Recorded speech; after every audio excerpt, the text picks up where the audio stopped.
I'm G. Scott. Draze is in for Ursula today. Of course, Chef, our producer, is here. As you heard, our very own Heather Bosch bring at the top of the hour, the Attorney General charges to 3 officers in the killing of Manuel Ellis. The Attorney General charges 2 officers with second-degree murder and third with first-degree manslaughter. So 2 officers were charged with second-degree murder, and the third officer was charged with first-degree manslaughter. And if convicted, the standard sentencing range for second-degree murder with no prior criminal history is 10 to 18 years in prison. The standard range for first-degree manslaughter with no criminal history is between 6.5 to 8.5 years. The maximum sentence for both offenses is life in prison. Warrants have been issued for the 3 officers' arrests.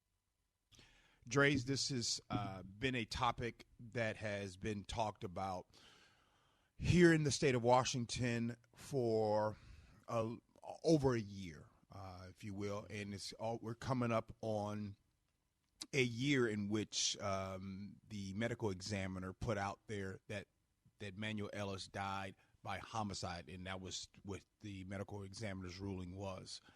So here we are today. The Attorney General brings about charges.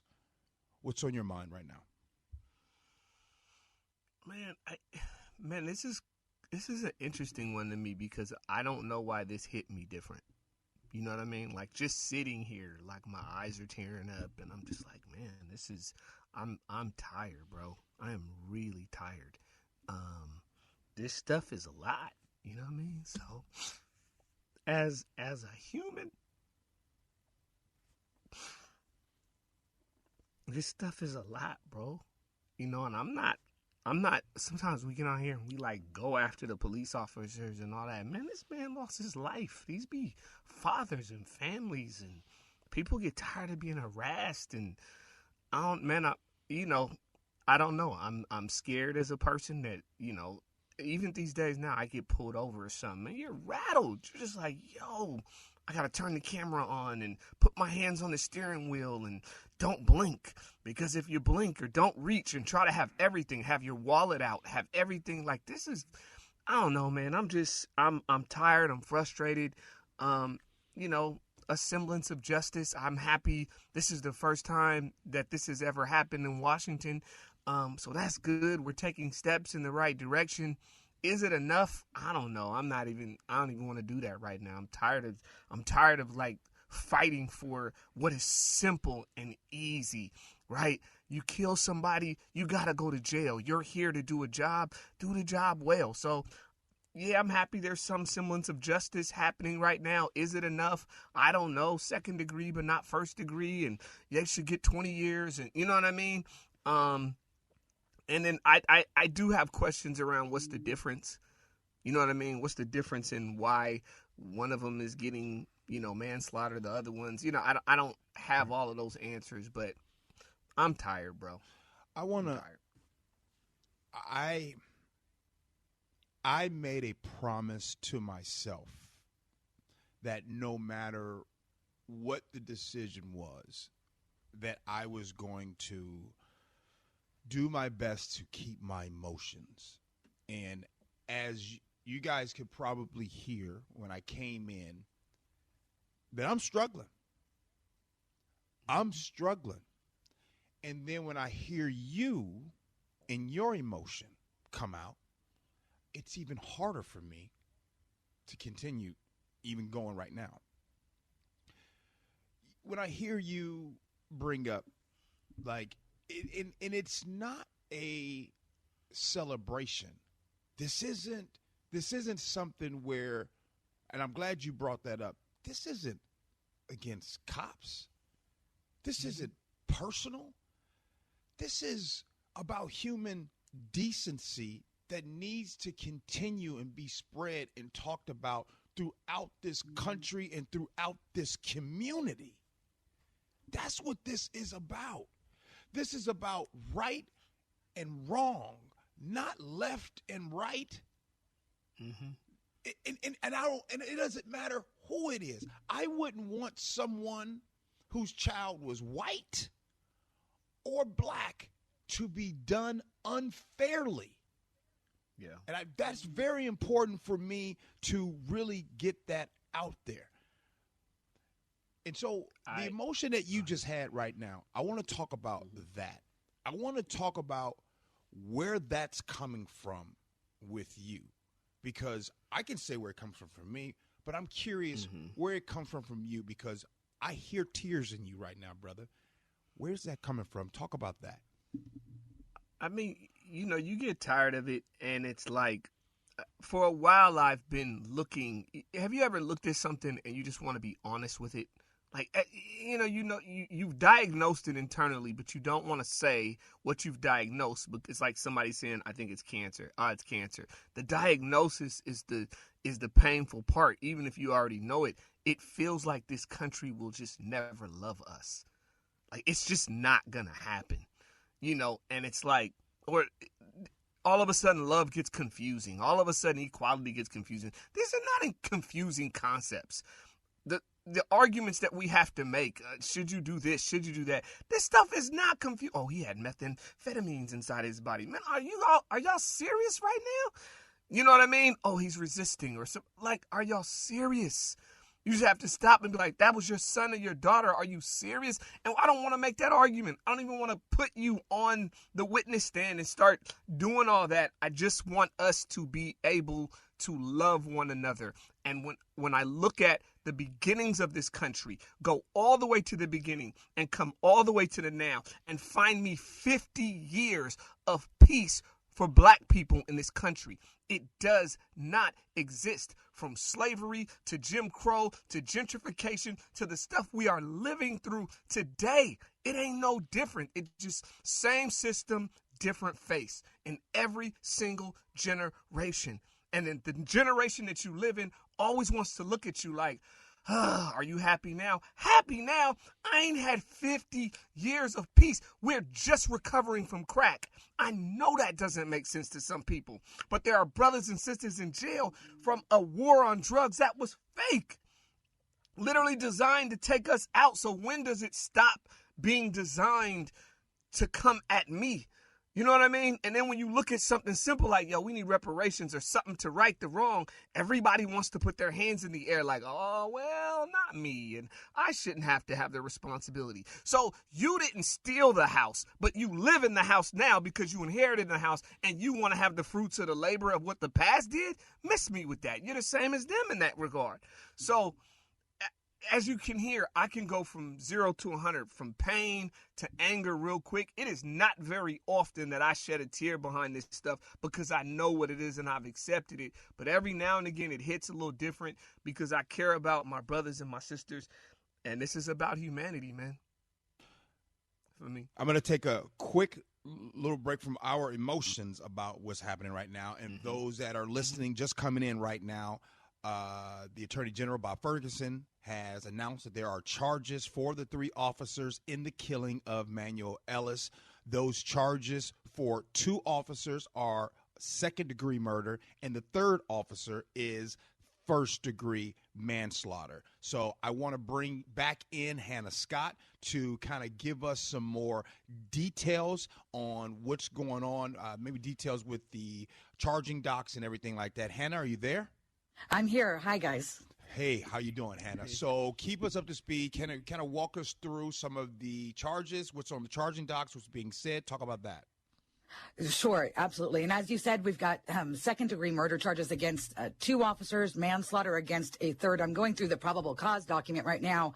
The first 2 officers are the officers that you've seen on the video that were initially there interacting with Manny Ellis. Now, remember that the police said at the time that this was Manny Ellis attacking them first, and that's why they responded as they did.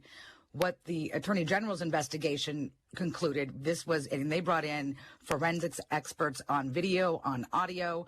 They found all kinds of extra video and audio, new witnesses, and a lot of new information.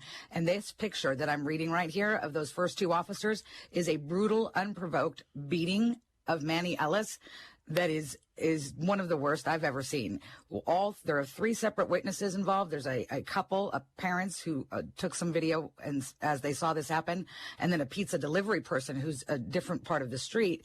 They all videoed this, and they say at no point did Manny Ellis do anything to be aggressive with these officers. As he was walking down the street, the video shows and the witnesses say that he walked up to the officers' vehicles, looked to be like saying hi almost, like maybe he knew them. And then out of nowhere, the officer on the right passenger side jumps out, comes over and tackles Manny Ellis. They both proceed to beat him, punch him in the head, punch him in the face. And then they go on to apply a taser at least once. They later applied the taser again. They punch him in the head while he's down on the ground. This is all before you get to the neck restraint that is now not legal in our state anymore after the passing of a bill in the legislature this session. But that neck restraint, like we saw with George Floyd, where you also heard it with Manny Ellis say, "I can't breathe." The officer says, "I don't effing care." Wow. That's as far as I've gotten. All right. Hannah, thank you so much, and I'm sure you're going to be around all day for giving us even more details on what's going on. Thank you so much for all your hard work, Hannah. You betcha. Thank you. Draze, I promised that today that I would be really strong and I would get my emotions, and usually when these topics come up, and those that have been listening to the Gee and Ursula Show, some of you guys know, and maybe some of you guys don't, but I'll be transparent with you.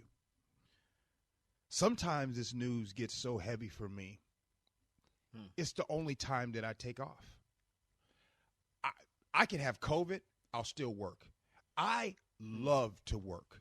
That's the truth. I love to work. There's only one time, sometimes where I can't work is when my mental, and I've gotten so much in me, my head, I can't think, and that's usually when I have to take off work. But during the time, Draze, that you were sharing your heart, I thought about something, and then we kind of brought Hannah back to kind of explain what's going on with the charging papers. And I'm going to share something with you, and maybe I'm a little too vulnerable in what I'm going to say. But I'll tell you what I think about on a daily basis without crying. I'm fortunate enough to do radio every day, single day for KIRO Radio. I'm grateful for KIRO for giving me this opportunity and this platform. It's not very easy for people to maybe listen sometimes to me or to Ursula or when you're on, because sometimes there's things that I'm going to say because chances are you're probably not used to hearing that, which is understandable. KIRO Radio and most radio platforms hasn't had someone that looks like me on those airwaves during the day parts. As a matter of fact, it's been 85 years. 85 years. And this is the first time that KIRO Radio that had someone black on the airwaves prime time during the day. So when we have these discussions that we've had over the last year, whether it's George Floyd, whether it is the protests that have been going on, whether it is right now with Manuel Ellis, there's a lot of both sides stuff, and that's the part for me that hurts so much, because the quote, the both sides, and it's almost like you have to pick a side. Well, let me just tell you the side that I'm on. I'm on the side of good. I'm on the side of wanting good for you. I don't care what your politics are. I don't care what color, nationality, what culture you're from. I want what's best for you. When I think about law enforcement, police officers out there, it breaks my heart, and I have to educate some people on the low when people say things and say all cops are bad. It breaks my heart because they don't see that they are doing exactly what has been done to black people for so many years by characterizing them and lumping them all together, because that's not true. As a son of law enforcement, I want to see all of the good officers, in which I believe the majority of the police officers on this world today are good police officers. It is the bad ones that are making it rough and hard on them. So as policing gets ready to rid themselves of these bad police officers, it makes it better for those that continue to protect and serve every single day. And I'm glad for them, because the more we remove these bad officers, the better it will be for the good officers. Yeah. And the last part that I want to make, and I'm going to tell you something that I deal with on a daily basis that probably breaks my heart the most, is that you said something, Draze, about sometimes not being accepted in this country. And yeah, there's a feeling of that. But then you have those that say, well, gee, you look at you, you're fine, you're great. What do you have to complain about? What do you have to complain about? Things are good for you. When you say good for me, what does that mean? Because you can't possibly know what's good for me, because you don't know what I care about. And if you got to know me, you would know that I care more about you than you think about. And then there are some times that on one hand, I'm being told, and I get told racist things one day, and then I'll get another letter from someone black that tells me that I'm corny as heck, right? So you get it from both sides, but that's okay. I'm built for this. Yeah. I'm built for this. I understand this. And so when you hear Draze and that emotion, that's not fake. That's real. Are there people in this country that get paid a lot of money to stoke fires, to say things even if they don't mean it, because it will make them more money? Sure. And that's the problem in this country. Let me jump in here too, and to echo your point. Everything I give y'all, when Draze comes on here, I'm going to give y'all the real. So this is just me through and through, straight up.